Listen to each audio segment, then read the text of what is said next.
So, if you are currently going through a dark time, looking for some kind of sign from above, this interview is definitely for you.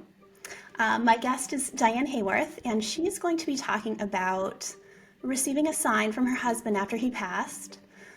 It's a really incredible, moving story. And to me, it demonstrates how our love and our connections that we form in this lifetime continue on, even past death. So really powerful story. I just want to welcome you here today, Diane. You've been on Angels Uncovered previously, talking about a near-death experience and angel encounter. So I will link that interview at the end because that's a really incredible story as well. But thank you again, and I just want to open the floor so you can share your story. Oh, thank you, and thank you for having this platform for people. This year's been very difficult for me. My husband, who I was with for nearly 24 years, had been ill for a couple years, but it was one of those things that we thought, was manageable, serious, but manageable. And we were going back and forth to the doctor. He was taking his medications, all of that. And in April of this year, we ended up at the ER on April 4th, and we learned that he had stage 4 cancer. And we had no idea of that. So that was a lot for both of us, obviously. For him, he didn't even believe it was true. For me, how could I have missed this? We thought we were doing everything right. And what happened was there were 18 days before he died on my birthday, my 68th birthday. So those days were filled with challenge, hard conversations, lots of tears, lots of I love yous, and finally the goodbyes. So my 4 adult children and I, and we have some son-in-laws and a couple grandsons, we were all navigating this really sudden, unexpected loss. The whole family was devastated. This was just something we didn't expect.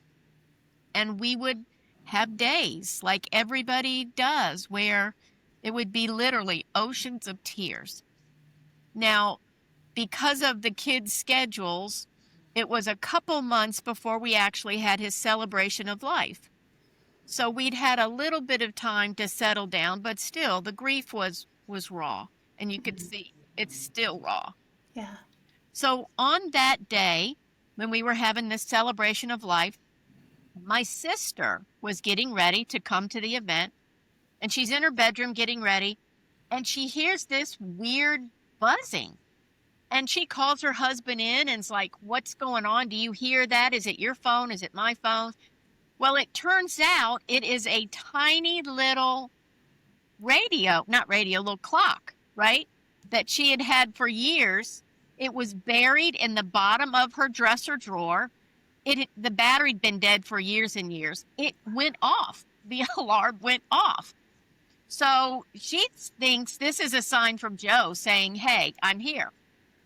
She actually brings me this clock to the celebration of life. She tells me the story. We have the event, and I go home. I'm unpacking things from the event because we had taken pictures and all these sorts of things.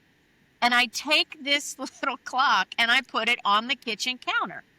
And I'm just unpacking and doing dishes and things. And I'm saying, hey, baby, you want to tell me a message? Send me a message. And I just go about my day. And like most people, many times during the day, I end up in the kitchen. So anytime I'm in the kitchen, I'm like, hey, honey, I'm here if you want to send me a message. So after a couple hours, little tiny lines started to form on this screen. And I'm like, baby, I see you're trying. Let me know what you want to know, what you want me to know. And then I just went about my business. About an hour later, I went back through the kitchen, and on this screen, was 637. Now, what's really important for people to understand is my husband and I were number people. So anytime we would see a number out of place or something that caught our eye, we would always look up the meaning. Way before the internet or you could Google anything, I had those little books of angel numbers in the car. And it would be nothing for us to be driving. I'd see a number, hand him the book. Hey, look that number up. So when I Googled 637, it said that the meaning was shorthand for always and forever. Yeah. Yeah. So I knew he was sending me a message. Yeah. And you can see this is comfort and a realization that love never dies. It's not sadness. It's such deep gratitude that that I got that message and that I can share it now with other people. Yeah. I think that is incredible that those were the words that you received, always and forever. That was what left such an impact on me when I first heard your story, because there's just so much meaning behind that. Um, I'm curious for people who are longing for a sign, but are wondering, is this real? Can I trust this? Is this just like wishful thinking? What is there to a real sign? Is it like a feeling in your body, or is it something that clicks in your mind that makes you feel certain? Well, I can just speak for myself. And Yeah, I know between Joe and I, numbers were something that we shared.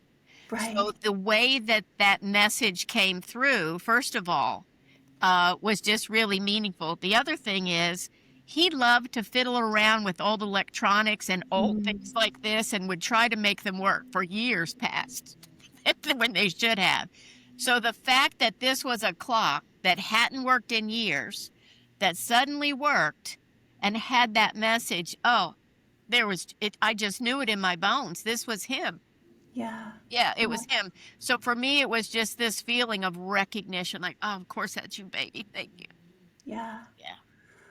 That makes a lot of sense. I know that you were already a spiritual person prior to his passing. Well, I guess I could almost ask this two ways. How do you feel like believing in signs and your spiritual foundation has helped you move through grief and mourning? And also, has moving through grief shifted your spiritual beliefs in any way?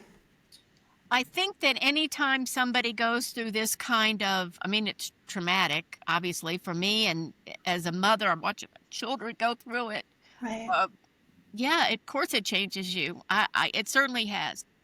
What I believe, what I've observed for us and for myself specifically, is the more love that I bring to any of this healing process. I don't want to say it's easier because but I'm able to move through it or accept it, allow it to come through with more grace and ease. So I'm not trying to fight the grief. I am allowing love, not only the divine love, but that love between Joe and I, to carry, support, and guide me through this. And I can tell you one of the things that has surprised me the most, and that's been, obviously I miss his physical form, right? I miss cuddling. We used to hold hands all the time, even watching TV at night. I miss that. I miss that terribly. But I feel connected to him in a different way. And this idea of this connection being love responding to love, right? The love that he now is in another form, responding to the love that I have for him. That has been, a gift that I didn't expect. And Yeah. it's overwhelming at times. Yeah. Yeah. I relate a lot to what you're saying because I feel like on my spiritual journey, sometimes it's almost as though I could feel more than ever. And so both appreciation and grief can feel Yes. even more because I think I allow myself now to fully feel it and fully acknowledge whatever it is, whether I want to label it good or bad. What do you think? Because I know we're talking about love being eternal. Hmm. Um, Can you talk about how your relationship with Joe has still continued to Oh, exist and even grow and evolve? yes. Even like how he's still real for you now. Yes.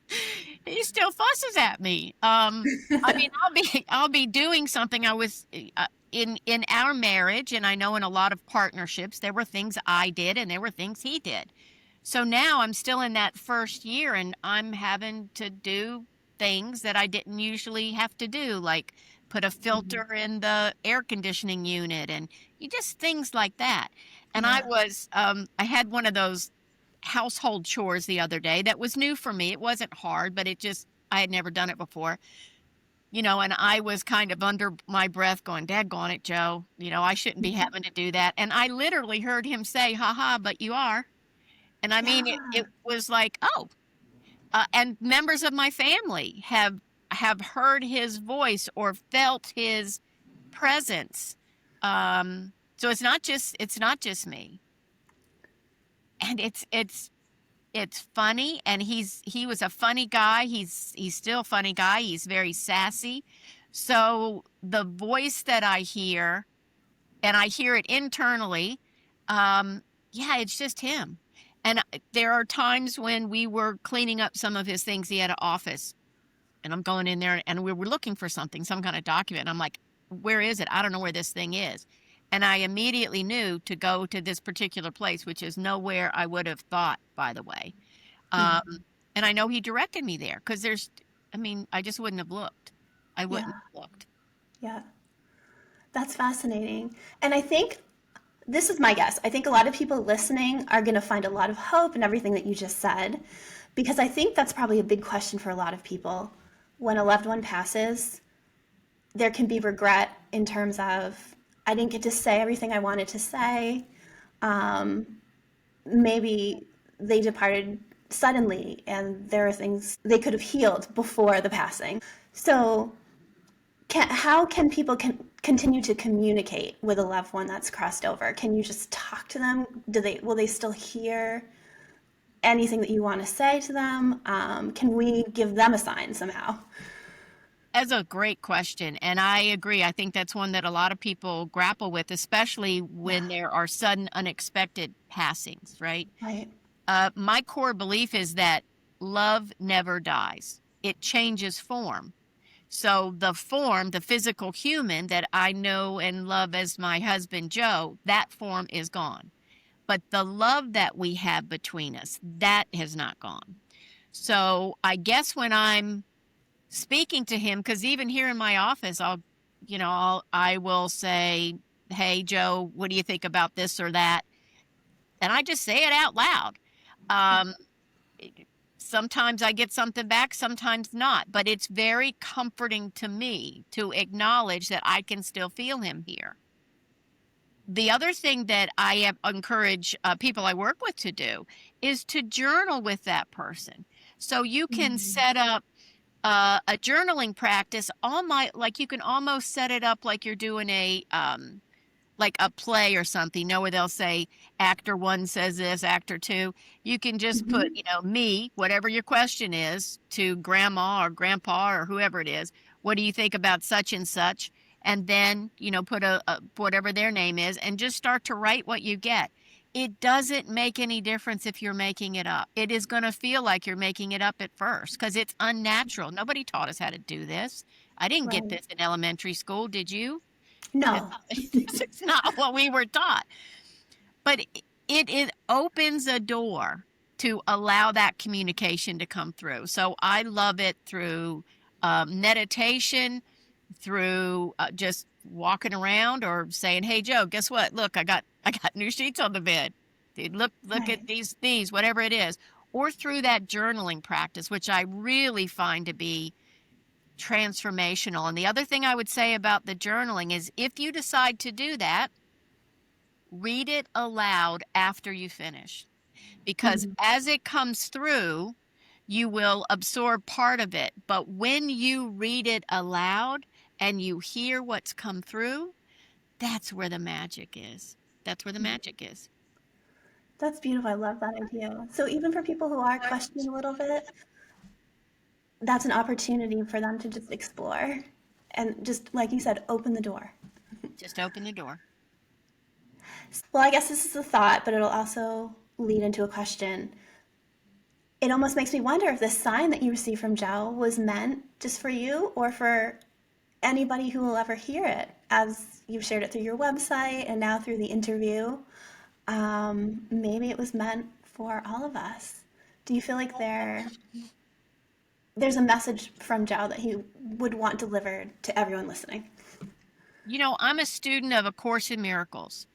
And one of the quotes from the Course is, every expression of love is maximal. Oh, yeah, So how could it not be? right. So even when I'm on the phone, the way Joe's in my marriage was I had 2 children I brought into the marriage. He had 2 children. And together, right, we had 4.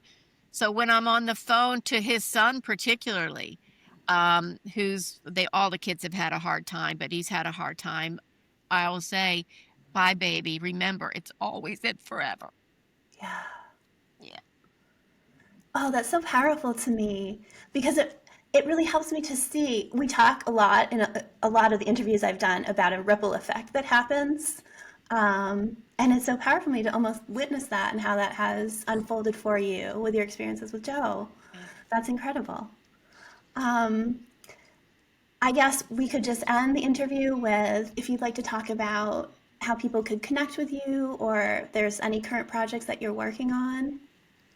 Oh, thank you. I appreciate that. I would, first of all, thank you. And I would really encourage everybody to connect to their heart and anybody they've ever lost, anybody that they ever want to connect to. If we are all one, as I believe we are, Right. there's a connection there waiting for you. If you'd like to explore things like this, I have a monthly membership called the Empowered Spiritual Path. That's really fun. All of that you can find on morefromdiane.com, and that's Diane at Diane, morefromdiane.com. And thank you for having this platform so we can tell stories that really just a few years ago we'd be afraid to talk about. Yeah. Thank you so much for that too. That is a huge part of my intention here is just to make people more comfortable sharing these stories. I think a lot of people have them and they are sometimes some of the most meaningful, impactful experiences of people's lives. So I'd love to see us talking about it more. And for anyone listening, thank you for being here. If you've ever received a sign, please share in the comments because I think that's what really gets the ball rolling to help more people open up and share their own stories. Thank you so much and blessings.